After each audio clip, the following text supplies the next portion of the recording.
One of, I think, most culinary artists in the Philippines, favorite spot sa Pilipinas, Iloilo.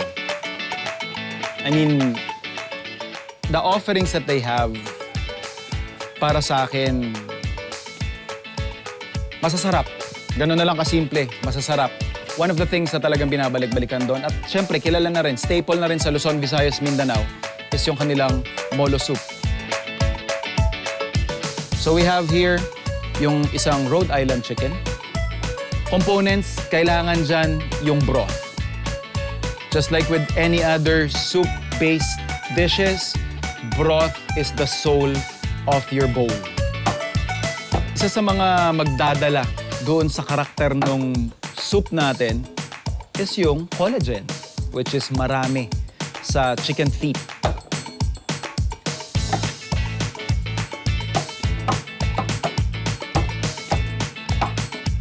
For the parang siomai element natin, kasi yung history daw nito can be traced sa mga Chinese dishes. Doon sa preference natin in terms of flavor, ingredients na meron. So we will be saving itong pinaka-breast. Yung chicken carcass natin, syempre.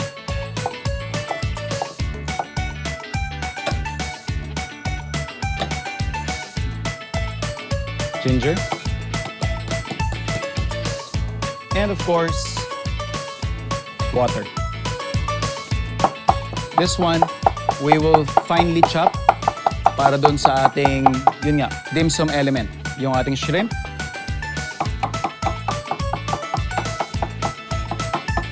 Kung ayaw ninyong i-hand chop yung inyong mga ingredients, you could easily use your food processor.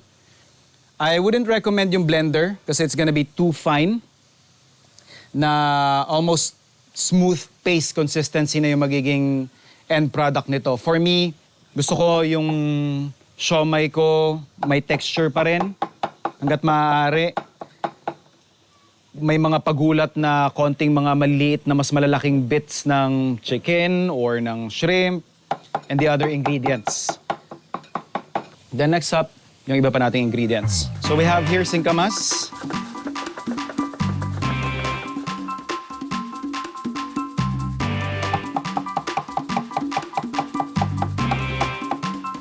Singkamas. Mix lang na natin yan together. Next up, yung ating carrots. Siguro half lang kasi naparami yung lagay ko ng singkamas.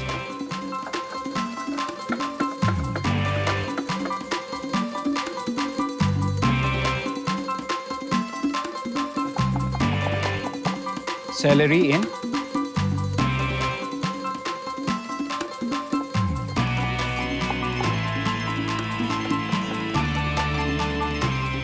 Salt. And of course, pepper.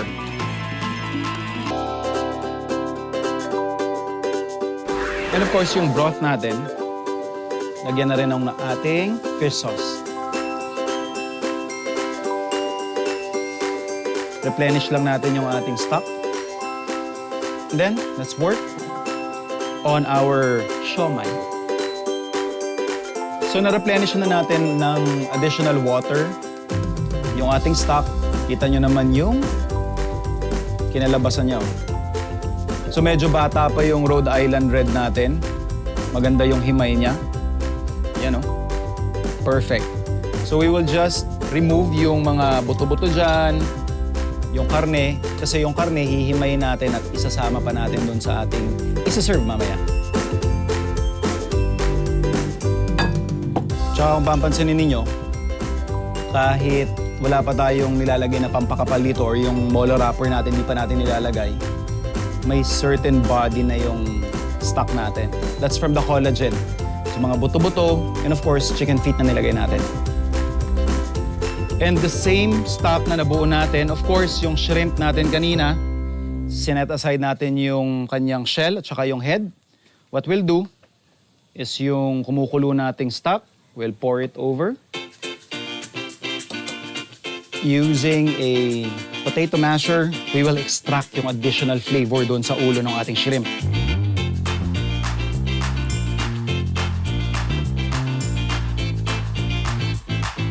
Pwede na tayo magbalot.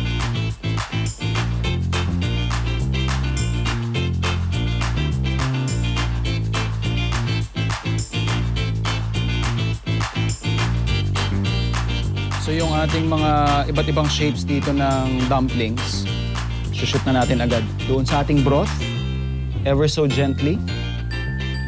And of course, huwag natin kakalimutan, yung shrimp stock natin. Pag nailagay na natin yung ating mga dumplings, make sure na gently simmering lang yung ating stock. You don't want it to be overly aggressive kasi ang mangyayari dyan, it's either puputok or maghihiwala yung pagkakadikit ng ating mga dumplings. So, control lang yung temperature dapat. Lumutang na yung ating mga dumplings. Sa ating estimate, luto na yung nasa loob. Pwede tayo mag-serve.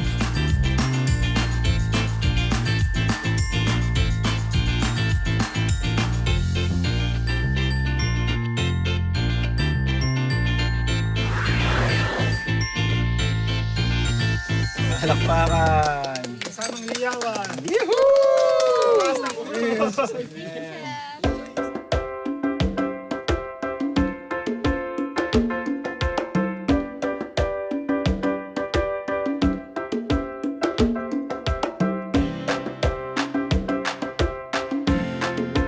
Bawat malalaking pulo sa Pilipinas may ipinagmamalaking sining, kultura at pagkain. Dahil lumaki sa Mindanao, naging panata ni Chef Miggy Moreno na ipakilala ang kinagisnan niyang mga putahe sa Manileño foodies. I was born in Holosulu. So nung bata ako, nagsimula talaga yung pagmamahal ko sa pagluluto. When I was 8 years old, sa kusina ng aking grandmother. Sinasabi ko nga talaga, I mean, the best cooks, no? The best cooks are home cooks. And normally, the home cooks are our grandmothers, our mothers. Pero aminado si Chef Miggy na hindi naging madali ang pagtatayo ng isang restaurant that's focused on Mindanaoan cuisine. Sobrang daming doubts and struggles. Most people don't know, especially Filipinos are not aware, that even before the Spaniards came to the Philippines, in the 13th and 14th centuries, early as that, there was a flourishing society of the Sultanate of Sulu. So, and this society has been trading spice, textile, intermarriages, between the Southeast Asian neighboring countries like Malaysia, Brunei, Singapore, that went as far as the Arabic and Indian continents. So, that shaped the culinary profile and the gastronomy of those regions. Ngunit nang makatanggap ng prestihiyosong Bib Gourmand mula sa Michelin Food Guide, hindi lang nakilala ng mga Pinoy ang Palm Grill, naging internationally recognized din. It was a good thing. In fact, we were excited, kasi parang finally magkakaroon ng pagkakataon na may platform ang food and beverage industry, ang gastronomy ng Pilipinas to be known globally. So yung ginagawa natin today is yung specialty tray na dulang, which is a sample platter ng mga specialties ng mga Tausug at saka ng Zamba Sultan region. So dito si Chef Alfred, ginagawa natin yung beef kurma. So ang ginagawa naman dito ni Chef Romano is yung kalia puso or yung heart of the banana na niluto sa gata, pampalasa, spices, and burnt coconut meat as well. Yan. Tapos dito, meron tayong boiled eggs that are specially coated na ginagawa ni Chef Rocky. At iniihaw natin ang dalawang chicken specialty dishes. Yung ating pianggang manok at saka yung ating belachan manok. O yung gagawin natin ngayon is yung cuning or yung turmeric rice. So meron tayong steamed white rice. Haluin lang natin siya together with our turmeric sauce na ginawa natin kanina. Ang turmeric sauce natin, niluto siya sa gata. Meron siyang turmeric powder, spices, and coconut milk. So haluin natin siya sa ating cooked rice. Tapos is, imimix lang natin siya just like so. Yeah. Prepare na natin yung ating specialty dulang tray, ating gold specialty tray para sa kaalaman ng mga nanonood. Ang dulang tray ay traditionally sinaserve ito during royal banquets, royal occasions, or special occasions tulad ng mga weddings, birthdays, nung kapanahunan ng Sultanate sa Sulu Archipelago. Ang dulang tray ay sampler tray ng mga specialties ng mga Tausug tribe or ng mga Tausug people. Yeah. Lalagay natin yung beef kurma, tapos yung ating kalia puso, yung sauce ng pianggang manok na niluto natin kanina, yung ating belachan manok, ating boiled eggs that are specially coated, and yung ating cuning or turmeric rice. Ang pinaka-sentro, for the center of the dulang tray, is yung ating tula itum na lalagyan natin ng bone marrow. Yan. Ka-garnish natin yung ating specialty dulang tray, isang sili, at roasted coconut meat. Or ang tawag namin dito ay bubuk. Ilalagay natin yung bubuk on top of most of our specialties. Yan. Ang gagawin naman natin this time is Zamboanga City's famous fruit halo-halo with no shave ice. Sa Zamboanga, ang tawag nila dito ay knickerbocker. Dito sa Palm Grill in Tomas Morato, ang tawag namin dito ay knicker ice treat or just plain knicker. Ang kulay green na po yan ay nata de coco or coconut jelly, basically. Meron na tayong ripe bananas, ripe mangoes, at tinap na natin siya ng ating special cream. What sets this halo-halo apart is, maliban sa wala itong kinayod na yelo, ay gumagamit ito ng fresh fruits that are chilled in replacement of the kinayod na yelo. Meron po siyang 1 scoop of the vanilla ice cream. Ipa-flatten lang po natin siya. So, ang pinaka-last fruit ingredient natin is yung pakwan.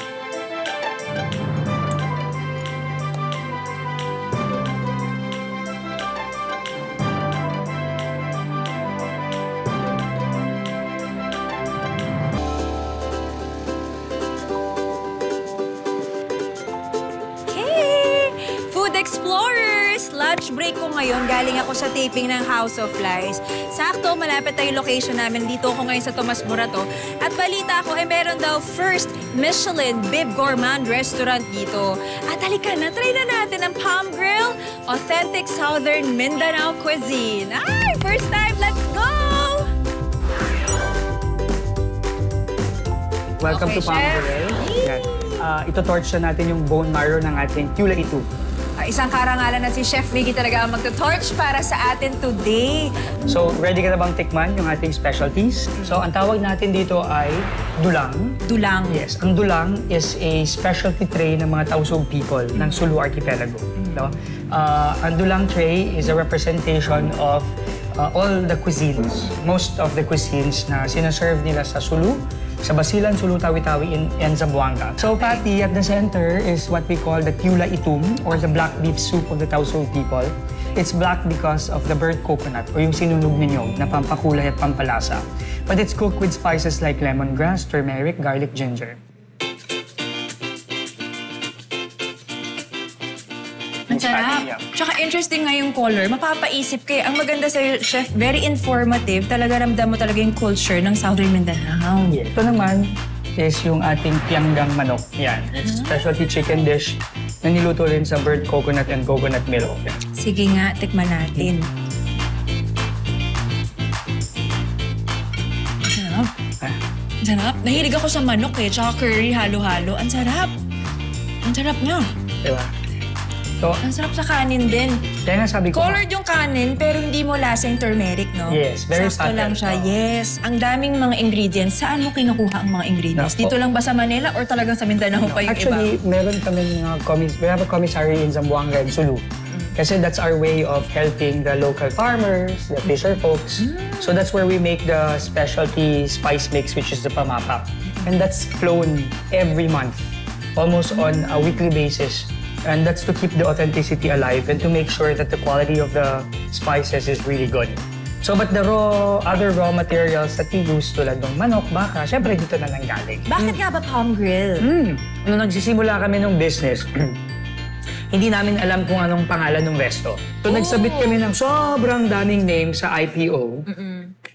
Binalikan kami, ang sabi, pwede yung Palm Grill, ibig sabihin open. And then eventually, it worked. Because coconut is the main ingredient. And coconut is a palm tree. So that's why palm. And grill because the specialty chicken dish, which is the pianggang, the word pianggang in Tausug means to tapa or to grill. Ito si egg, basically it's just simpleng boiled egg na kinote namin. Ito lang yung to break everything basically. So something simple, para lang like a palate cleanser, kumbaga. Would you believe na Anim ito kinakain ko araw-araw. For the protein. Protein. Sarap. Pang food trip talaga to.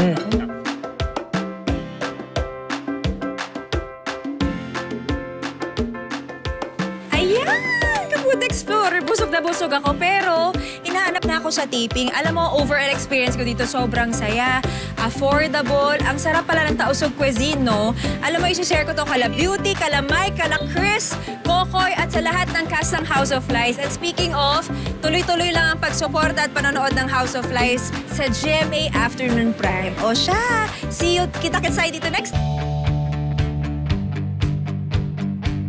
Nandito tayo sa spot kung saan, eto, may bonfire area tapos yung mga tents, nakapitch na dyan. And maganda rin kasi yung mga gantong type ng, again, sabi ko nga pag mga bonfire kasi, lalong-lalo na nung nagbo-boy scout pa ako nung panahon ko, ito yung maraming kwentuhan. At syempre, dahil may apoy, pwedeng may iluto. And ito yung harvest lang naman natin, again, from Villa Emilia. Lahat ng mga talbos-talbos na nakita natin dyan, hinarvest natin kasi gagawa tayo ng bulanglang. Since yung rig na to is really for bonfire camping purposes, yung ihawan na lang natin yung i-adjust natin kumbaga. So habang ipe-prepare pa natin yung iba pang elements or iba pa nating ingredients, lalagay lang natin yung ating palayok. So in a way, parang isi-season lang natin yung ating palayok. Importante na meron tayong some sort of liquid. So ito yung ating hugas bigas. Lalagay ko na yan. And ito yung bulanglang natin na lalagyan natin ng grilled fish. Ang purpose nito is not to cook yung ating isda, but to actually just add some flavor. I-grill lang natin, par grill actually. Yung pag-grill natin ng isda, it's a step na pwede nyo nang skip at erekta nyo na doon sa inyong palayok kung gagawin niyo sa bahay yan. But again, I just want to add some level of flavor doon sa ating dish, kaya natin ito ginagawa. So pakukuluin lang din natin ito, yung ating palayok na may hugas bigas. And then after nyan, mag-assemble na tayo to cook. So at this point, okay na yung ating bangus. This is basically half-cooked na. So isushoot lang natin yan sa ating palayok. Can you imagine yung bangus natin na humigop ng maraming usok? So para na tong tinapa. So siya lang yung parang gagawin nating layer. Then of course, yung ating kamatis. Yung ating bagong isda. Siya yung magdadala ng lasa, siya yung magbibigay ng ibang karakter na meron yung ating bulanglang. And of course, para mas madaling maluto, aayusin lang natin yung ating rig. Yun. Pakukuluin lang muna natin para magsama-sama na yung lasa. Saka natin i-finish by adding yung ating mga tops at saka yung ating kalabasa flour.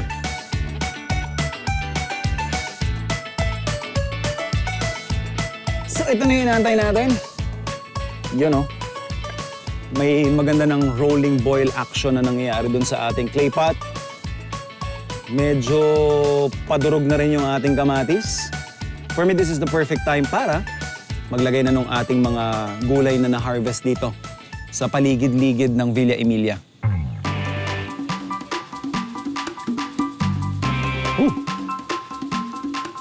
First up natin, isa sa mga paborito kong gulay ito, talbos ng kalabasa.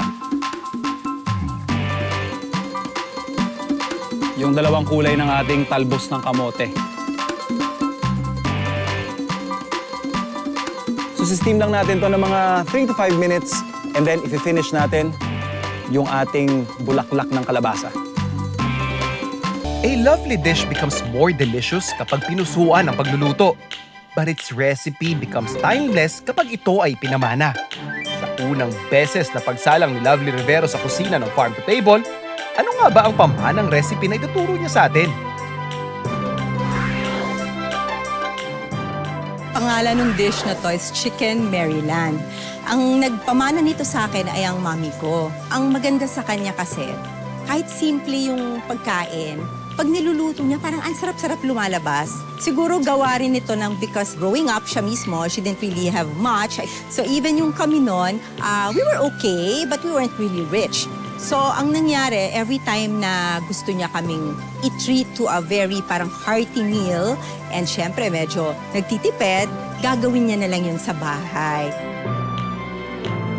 Okay, so ang kailangan natin dito ay chicken. Gagawin natin, isi-season muna natin yan ng salt and pepper. Pagkatapos, ilagay na natin ang ating oil sa ating pan. So, kapag mainit na ang ating pan, ipa-fry na natin ang ating chicken. And then, pagka nag-fry tayo ng chicken, mas maganda po na hindi siya overly cooked. Kasi mamaya, isasama pa natin yung gravy at saka yung chicken. Siyempre, para hindi naman siya masyadong lutong-luto or baka mag-dry naman yung chicken masyado. Lightly fry lang. Okay, so habang pina-fry natin yung ating chicken, pwede nating gawin ang ating mashed potato para syempre mag-save tayo ng time, di ba? Ito yung gamitin nating patatas na boiled na rin natin yan. Para mas madali ang ating buhay, gagamit tayo ng pang-mash ng potatoes. Ayan. Tapos, ilagay na natin yung ating butter. Masarap na, lagyan natin siya ng cream.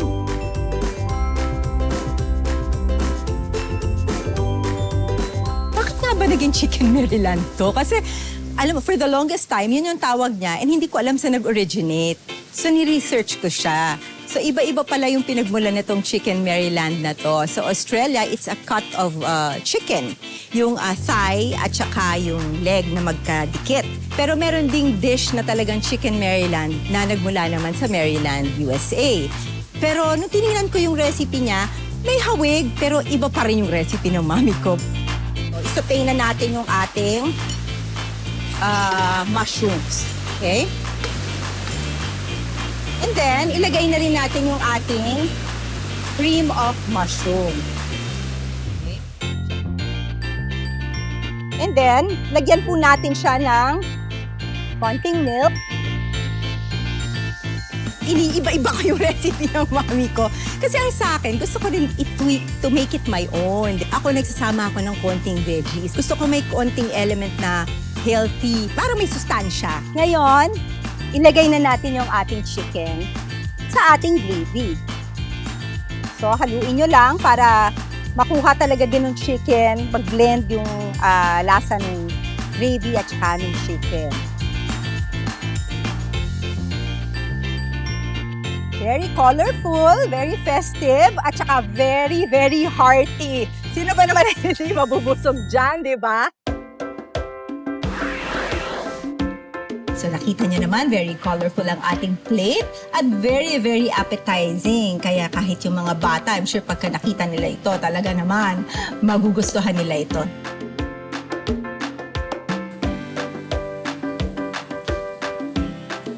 And then finally, kung yung talbos ng kalabasa yung isa sa mga paborito kong gulay, eto naman, nasa top 3 ko to ng all time. Bulaklak ng kalabasa. So okay na yung ating mga gulay. Tatakpan na lang natin to. Another 3 minutes. Pwede na tayo mag-serve.